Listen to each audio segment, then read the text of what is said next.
Evangelho de João, capítulo 5.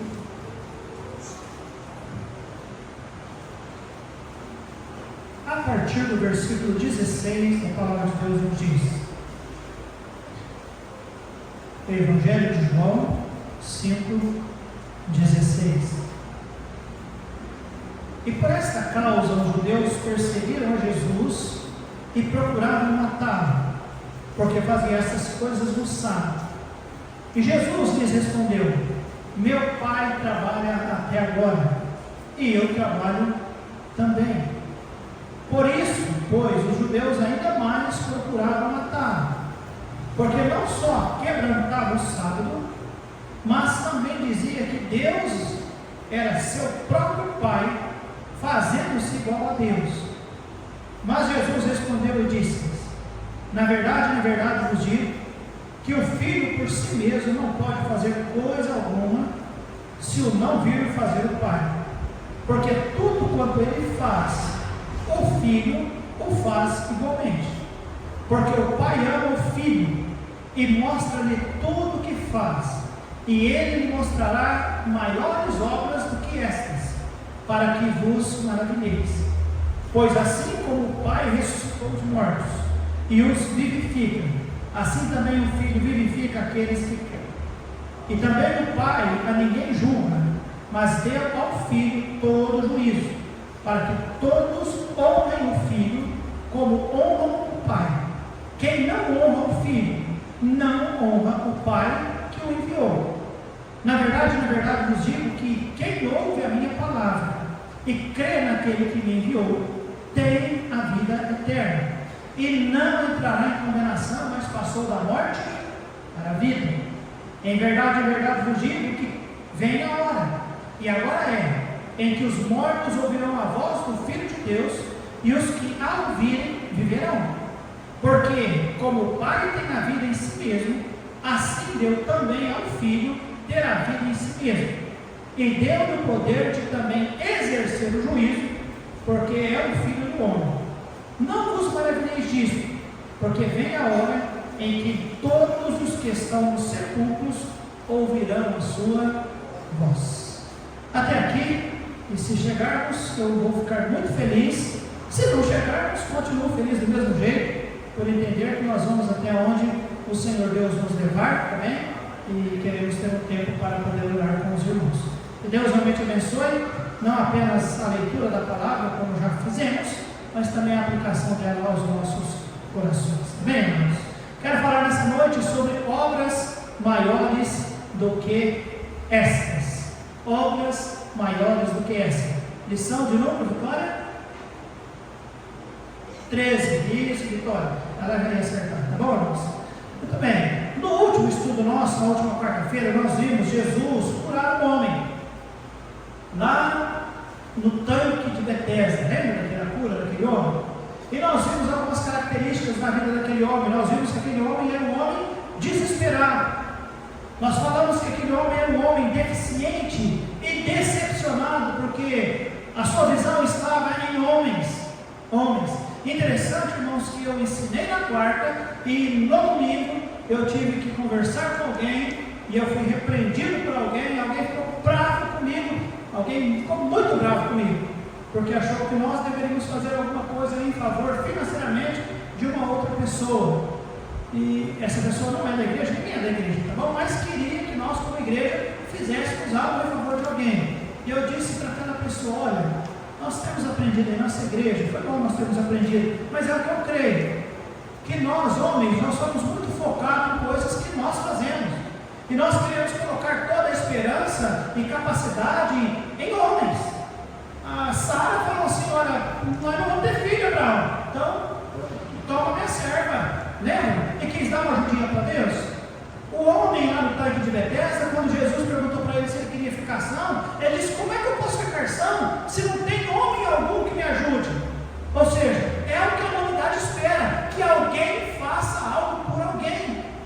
E aí eu vou explicar para aquela pessoa: olha, senhora, a igreja ela não está para ajudar financeiramente, embora não é que nós não podemos de vez em quando fazer, mas a igreja não é para isso. A igreja é para orar, A igreja é para pregar a palavra, é para ensinar as pessoas a ter fé, ter esperança e entender o tempo de Deus. Reconhecer que Deus tem as nossas vidas na palma da sua mão. Amém, irmãos? É isso que nós precisamos entender. Nunca devemos, como igreja, levar as pessoas a ficarem paranoicas, entendendo que tudo nós temos que fazer, porque não é do homem, não é o homem. Nossos olhos têm que estar voltados ao Senhor. Amém, amados? E aquele homem era um homem desesperado, deficiente e decepcionado. E aí Jesus encontra ele, amados. Jesus vai a ele. Era uma festa, mas Jesus não foi na festa. Ele foi lá em Jerusalém no dia da festa, mas ele foi lá no templo de Betesda ajudar aquele homem e chega de uma maneira milagrosa e diz para aquele homem: você quer ficação? Quer ficação? E o homem diz: como é que eu posso? Não tem ninguém que me ajuda. Ou seja, mostrando a visão humana. Alguém tem que me ajudar. Mas esse alguém era Jesus. Amém, igreja?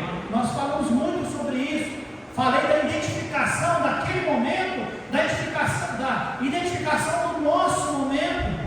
É como se o mundo está em festa e nós não percebemos as pessoas sofrendo ali ao lado do tanque de Betesda, morrendo e esperando que alguém ou que algum homem faça algo por eles. E Jesus chegou e foi lá e fez. Esta foi a nossa missão. E aí nós encerramos no versículo 16 dizendo o seguinte: por esta causa os judeus perseguiram a Jesus e vão matá-lo, porque fazia estas coisas no sábado.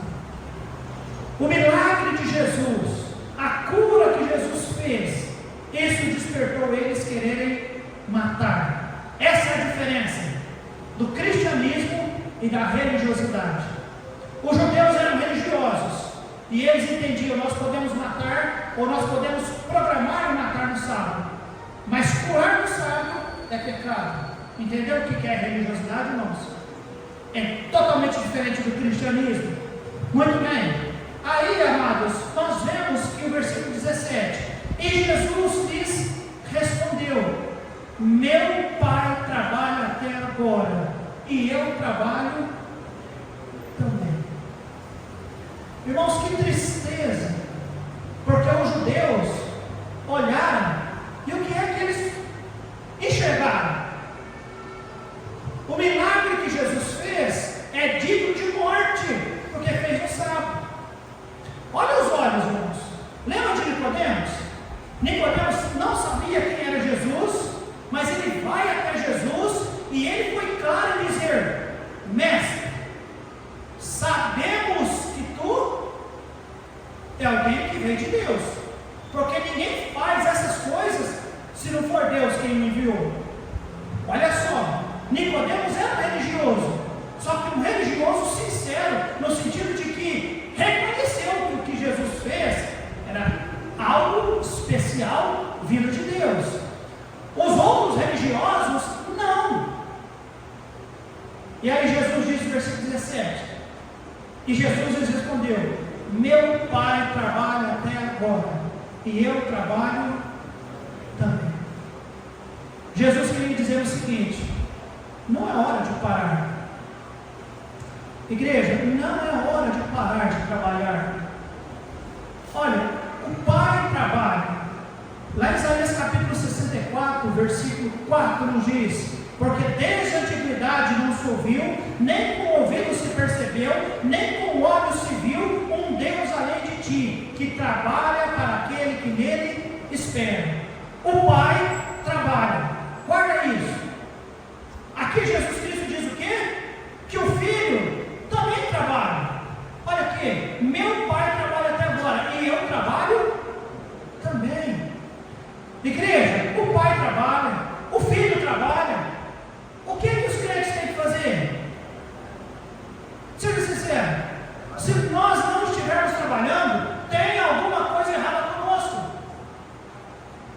Sim ou não? O Pai trabalha, o Filho trabalha, e aí nós? Não, nós não trabalhamos. Tem coisa errada. A igreja precisa trabalhar. Amém, amados? A a igreja precisa trabalhar. É uma bênção vir na igreja, mas a igreja tem que trabalhar. A igreja não pode ser algo estático, não pode ser algo apático, não pode ser algo frio, morno. A igreja tem que estar trabalhando. Amém, irmãos? O trabalho produz, o trabalho gera frutos. Amém, amados? Não tem outro plano. Deus, Ele planejou tudo. Jesus Cristo cumpriu com perfeição o plano do Senhor. E aí Ele estabeleceu a igreja. A igreja foi treinada, foi instruída, e a igreja foi crescendo. A igreja cresceu, igreja? Sim. Na proporção que deveria? Não. Com a qualidade que deveria? Também não. Mas a igreja evoluiu e cresceu. Amém, amados? Mas a igreja tem que trabalhar. A igreja tem que trabalhar. Pastor, trabalhei o dia inteiro, eu tenho que chegar aqui e ainda ser cobrado de que a igreja tem que trabalhar. Irmãos, o pai trabalha, o filho trabalha, e nós gozamos, pastor, nós ficamos tranquilos. Nós deitamos na rede, nós compramos um colchão bem macio, nós compramos um ar-condicionado bem potente, ou talvez um ventilador bem gostoso, e vamos deitar e ficar de papo no ar. Não! Como cristão, não podemos. Eu não estou dizendo que todos vão com a mesma intensidade, mas eu creio que todos têm que fazer alguma coisa. Amém, igreja? Guarda isso no seu coração. Não é uma repreensão, é uma instrução. A igreja precisa trabalhar. E nós vemos o versículo 18. Por isso, pois, ou seja, meu pai trabalha, eu trabalho também. Por isso, pois, os judeus ainda mais procuravam matá-lo, porque não só quebrantava o sábado, ou seja, entre aspas, ofendia, ou desprezava, ou não valorizava o sábado. E quem disse que Jesus fez isso, irmãos?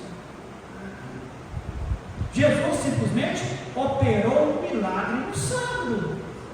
Ele não quis afrontar o sábado. Jesus é sábio, amém, amados?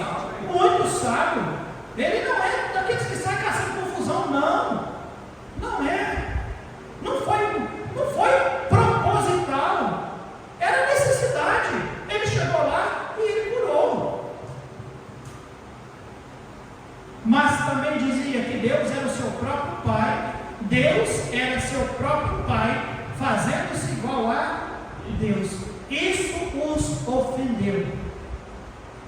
Quando Jesus disse que com o Pai era igual, que Deus era seu Pai, amados, eles não queriam aceitar a filiação de Jesus. E Jesus é filho de Deus. Eu sei que é difícil para nós entendermos Trindade. Deus é um Deus que se manifesta em 3 pessoas: Pai, Filho e Espírito Santo. Jesus, neste momento, era filho de Deus. Amém, igreja? O filho de Deus, um com o Pai em tudo, mas era uma filiação diferente das nossas. Nós somos filhos por adoção, João 1,12. Mas a todos quanto receberam, demos o poder de ser feito filho. Nós, filhos por adoção. Jesus não. Ele é um com o Pai desde a eternidade. Amém, amados? Ele é um com o Pai. É uma sim, filiação, mas diferente. Filiação essa, amados, que deu a ele algumas coisas que é fantástica. Eu ouvi nessa tarde, eu gostaria que você olhasse comigo. Versículo 19.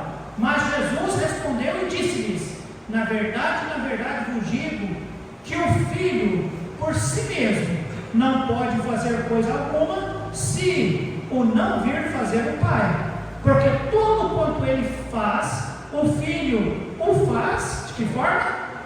Igualmente. Ele faz, mas não faz de si mesmo. Você percebeu isso? Porque o Filho por si mesmo não pode fazer coisa alguma se o não vir fazer o Pai. Olha só o versículo 30. Eu não posso de mim mesmo fazer coisa alguma. De mim mesmo não. Então Jesus mostra que a sua filiação, irmãos, é uma filiação totalmente dependente do Pai. Uma filiação de obediência e dependência. Uma filiação, irmãos, realmente firmada em obediência qual igreja? Ele é o Pai. Ele é a minha autoridade. E há uma aplicação muito séria para nós como igreja. Porque nós, às vezes, eu estou falando nós insistimos em querer fazer algo de si mesmo, ou de nós mesmos, é a palavra errada, né? Sim, mas é de nós mesmos. Jesus disse o seguinte, eu repito, quero que você olhe o versículo 19, na verdade vos digo, que o Filho por si mesmo não pode fazer coisa alguma se o não vir fazer o Pai. O Pai é o nosso modelo e Ele é o Senhor. Mas nós temos dificuldade com essa questão, amados, de sermos totalmente entregues na dependência do Senhor. Irmãos, por 25 vezes, só no Evangelho de João, Jesus coloca-se como o enviado do Pai, ou seja, alguém que foi comissionado pelo Senhor. Versículo 20, porque o Pai, o que diz a Bíblia? Ama o Filho e mostra-lhe o quê? Tudo o que faz. E Ele lhe mostrará maiores obras do que estas, para que vos maravilheis. Irmãos, essa filiação, ela vai além de independência, ela mostra, irmãos, o tamanho do amor de Deus, Pai, pelo Filho. Jesus não é um funcionário de Deus. Jesus, amados, ele não é um escravo do Senhor. Ele é o Filho, conforme ele diz, amado, porque o Pai ama o Filho. E por amar, o Pai mostra tudo ao Filho, tudo. O Filho, diz a Bíblia, é muito amado. Tem expressões que dizem, este é o meu Filho, em quem me comprazo. Deus ama o Filho, amém, amados? Isso mostra a grandeza do propósito de Deus para o Filho. Ele é um Filho amado, porque o Pai ama o Filho e mostra-lhe tudo o que faz. E Ele lhe mostrará maiores obras do que esta, para que vos maravilheis. Que obras maiores? Nós estamos aqui em João capítulo 5, só no Evangelho, embora João foi o último dos evangelhos a serem escritos, provavelmente eles já tinham visto muitos milagres, ouvido falar, lido de muitos milagres, mas até agora, para eles, o que eles sabiam? Do milagre da água transformando em vinho, eles sabiam da salvação da samaritana e daquela cidade, eles sabiam, não sei se muitos sabiam sobre a transformação da vida de Nicodemos, mas eles sabiam daquele filho do oficial que foi curado. Agora eles sabiam deste que foi curado ali e o problema pegou porque era sábado. Estou falando 5 eventos. E Jesus disse para eles o que, irmãos? Obras maiores que estas. Jesus andou sobre as águas. Amém, irmãos? Por 2 vezes alimentou uma multidão de pessoas. Jesus ressuscitou Lázaro. Jesus fez grandes maravilhas. Amém, amados? Isso na época que Jesus estava como homem na terra. Mas depois que Jesus morreu e ressuscitou, Jesus continuou fazendo milagres? Muitos outros milagres. Através da vida dos apóstolos, através da vida dos homens de Deus. E Deus ainda continuou fazendo milagre e tem feito até os dias de hoje. Amém, igreja? Nós aqui, todos nós, de alguma maneira, não há dúvida que nós teremos algum testemunho para dizer: Deus fez um milagre na minha vida. Nem que se for a salvação, que já é um milagre, bem amados.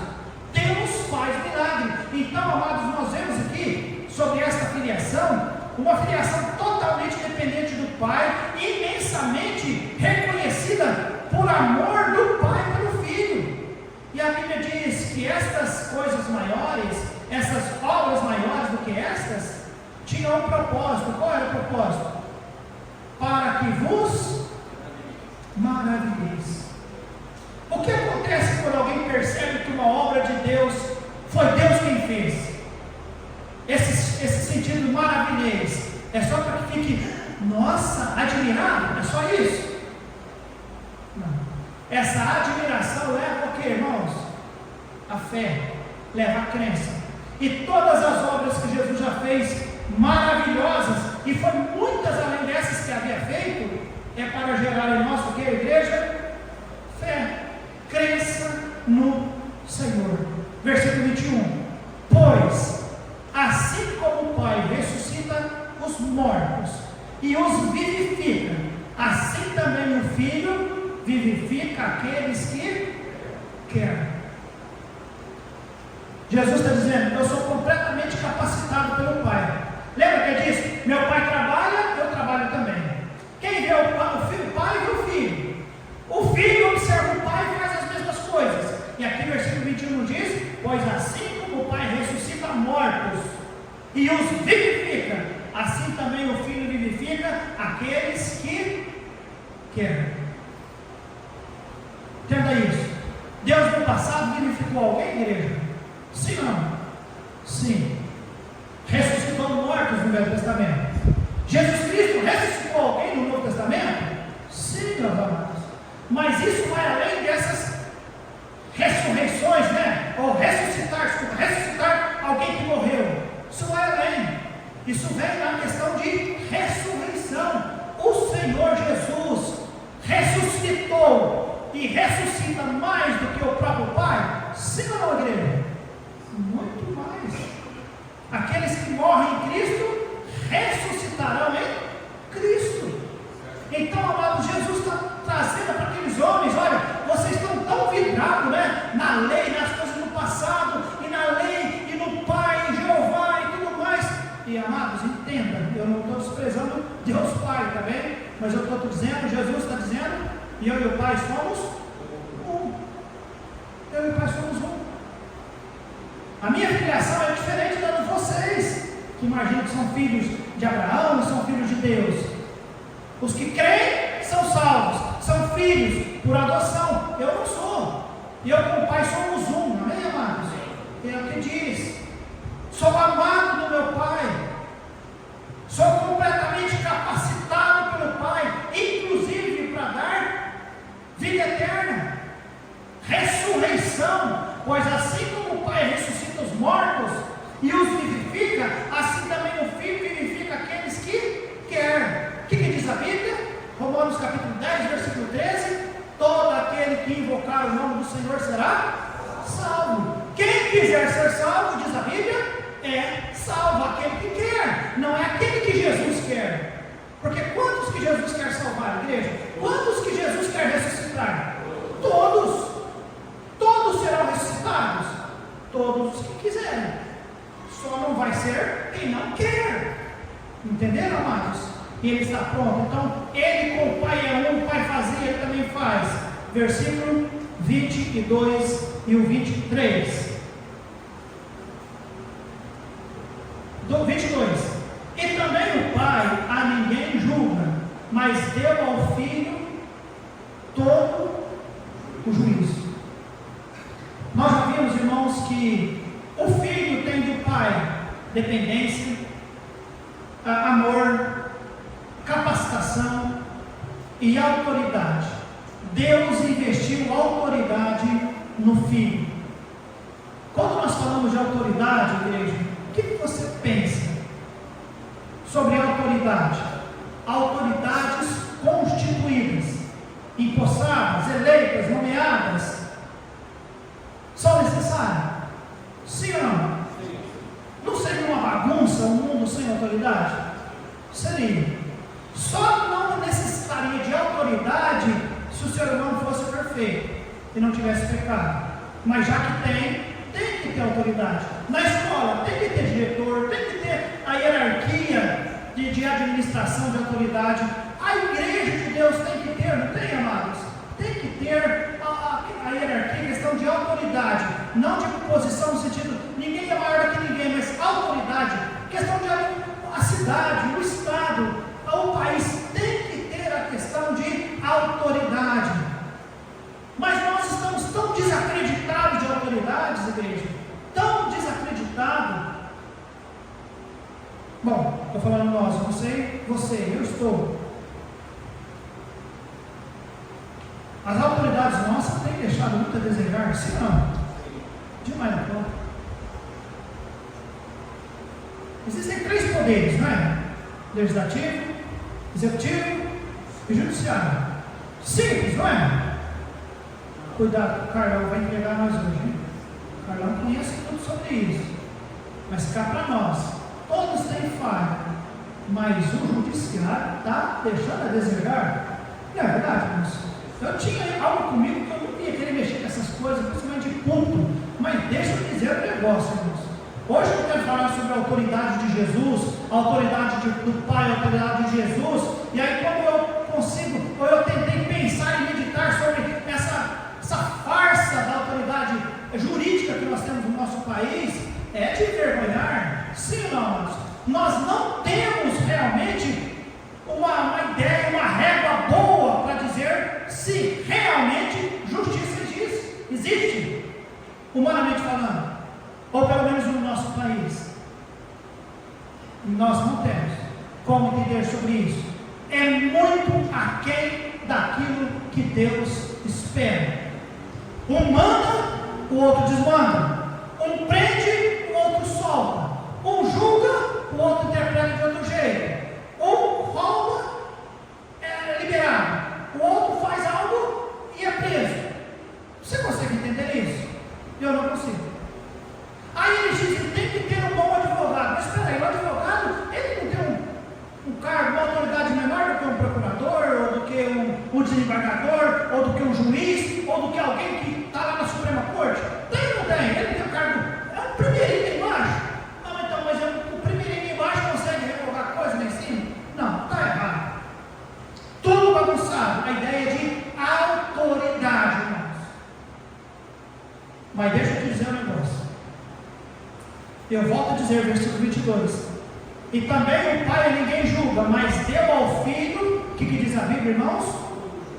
Todo o juízo.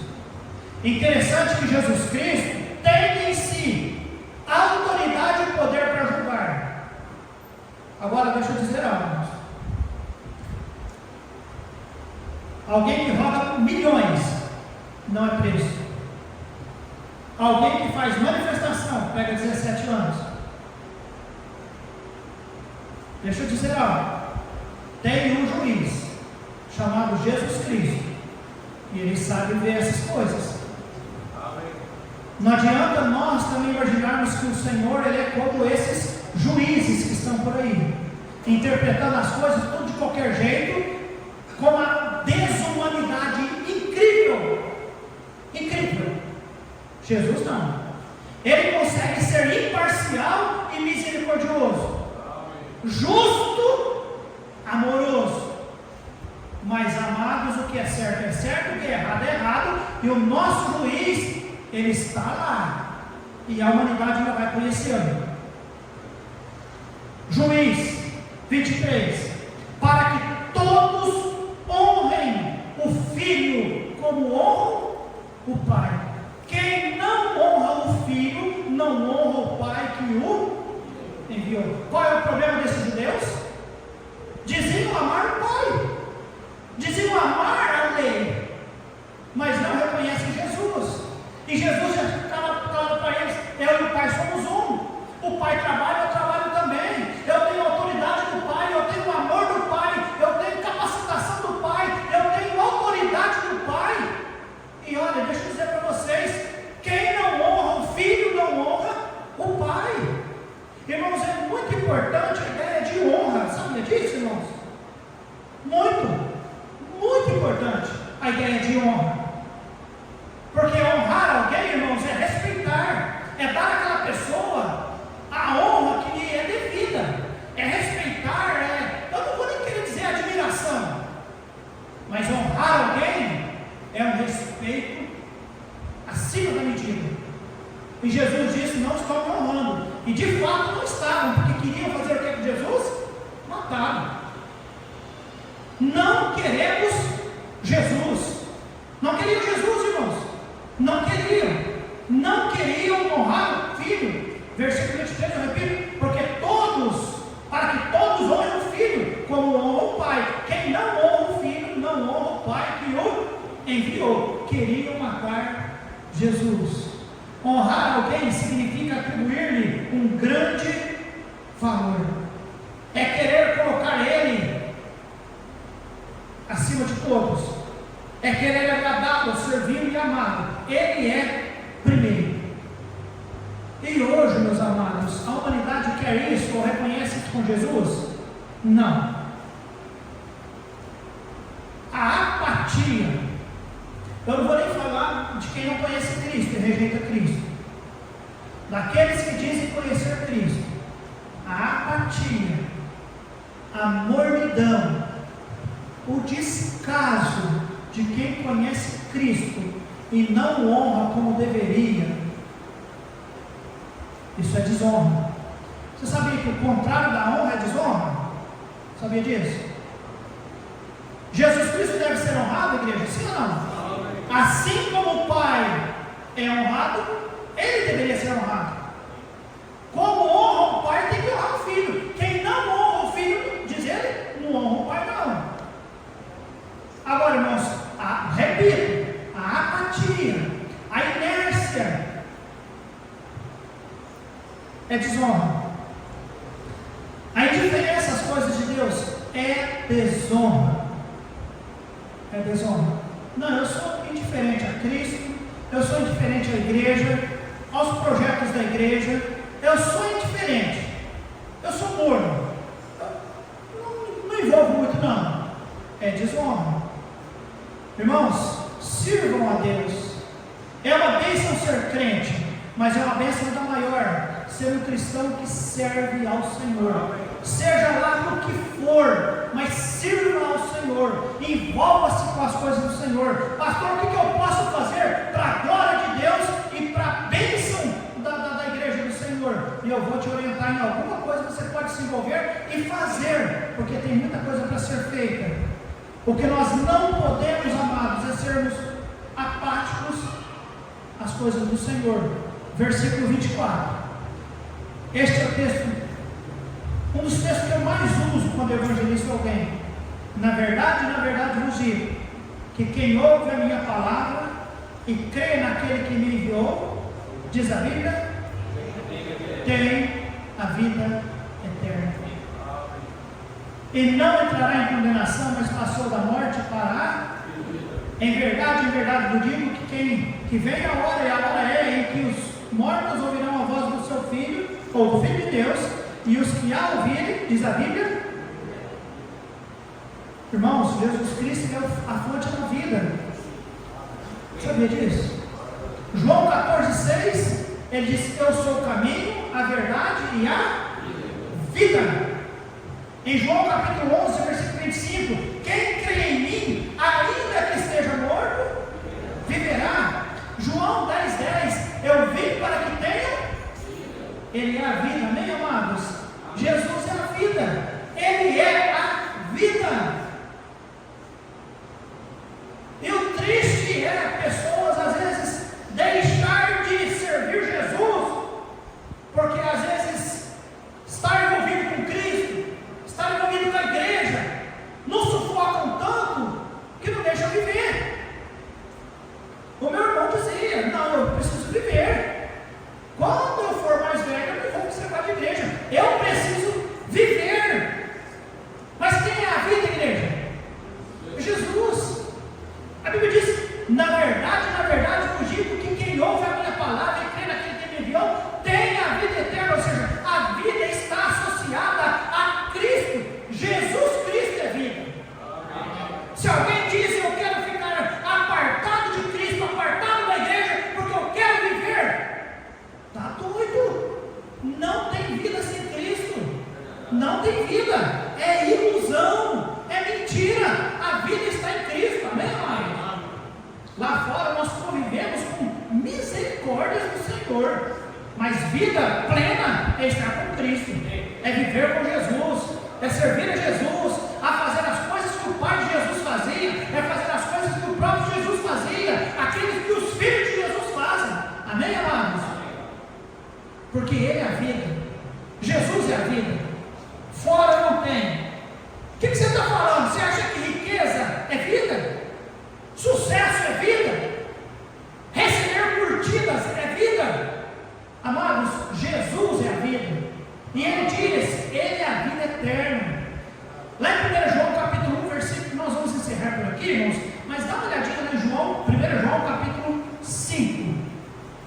engano, versículo 12. 11 e 12.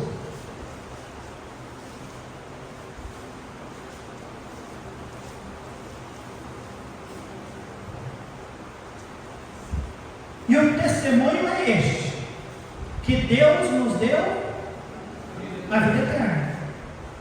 E esta vida está onde, igreja? Está no seu Filho. Quem tem um filho, tem a vida. Quem não tem o Filho de Deus, não tem a vida. Jesus é a vida. Fora de Jesus não tem vida. Quantos creem nisso, igreja? Precisamos falar para outros. Precisamos encorajar outros. Precisamos animar os nossos. Irmãos, você não teve na quarta-feira, mas se por alguma razão você está cocheando entre dois pensamentos, deixa eu te dizer algo. O pastor falou algo, o pastor mencionou algo da Bíblia, ele fala algo no versículo que diz: Jesus é a vida. E se nós queremos vida, nós precisamos estar em Cristo. Não, eu já estou em Cristo, eu tomei uma decisão por Cristo, eu aceitei Cristo, eu já sei que eu vou para o céu, eu só não quero é viver para Cristo. Não faz sentido. Não faz, igreja? Não faz. Guarda isso no seu coração. Não faz sentido. Se Jesus é a vida, temos que estar perto de Jesus, temos que fazer aquilo que Jesus gostaria que nós fizéssemos, estar envolvido com as coisas de Jesus. Ou então nós não conhecemos Jesus. Esse grupo de pessoas religiosos querem matar Jesus. Mas lembra que eu disse que eu falaria para vocês, irmãos? E eu lhes mostrará maiores obras do que esta. Eles tinham pouco de Jesus, mas nós temos muito. Não temos, igreja? Irmãos, eu não sei você, nós já lemos todos os evangelhos, cada uma das maravilhas que Jesus operou. Nós já lemos todo o Novo Testamento, cada obra que Jesus operou. Nós já lemos o Apocalipse e nós já sabemos o que Jesus operou, o que ele está operando, e até mesmo compreendendo algumas coisas que ele vai operar. Amém, amados? Nós estudamos um pouco da história do cristianismo e nós sabemos como Jesus operou. Nós estamos hoje vendo vida de pessoas, e eu olhando para você, eu posso dizer: ontem na minha visita eu citei o Johnny, eu citei outras pessoas, para uma senhora que não tinha nem um pingo de esperança, para ela o mundo estava acabando, está em depressão, e eu pude abrir as escrituras e reacender esperança e fé pela vida de alguém que está no nosso meio. Amém, amados? Porque Deus tem operado coisas grandes no nosso meio. Coisas grandes, irmãos. Coisas grandes. Então, meus amados, nós não podemos viver como os judeus. Nessa conversa de Jesus com os judeus, ele queria deixar bem claro: olha, eu e o Pai somos um, nós trabalhamos juntos, eu tenho autoridade, eu fui capacitado, eu sou amado, eu sou a verdade, eu sou a vida. Realmente não há nada fora de mim. Igreja, não há nada fora de Jesus. Qualquer coisa que nós pensarmos como crentes, como cristão, como céu, Deus, Bíblia, a parte do Senhor, está errado. Ele diz: eu não sou o filho, não é nada em si mesmo. Embora ele e o pai, sim, eles eram, não dependiam de ninguém, mas ele reconhece a sua dependência. Quanto mais nós, o que nós somos sem o Senhor? Que Deus ajude-nos, desperte nos nossos corações a inteligência. O pastor Marcos usa essa palavra, né? Deus é muito inteligente, né? Que bom saber que Deus é inteligente. Que Deus ajude-nos a ser inteligente. Ajude-nos a ser inteligente e colocar o Senhor, dar ao Senhor a honra que Ele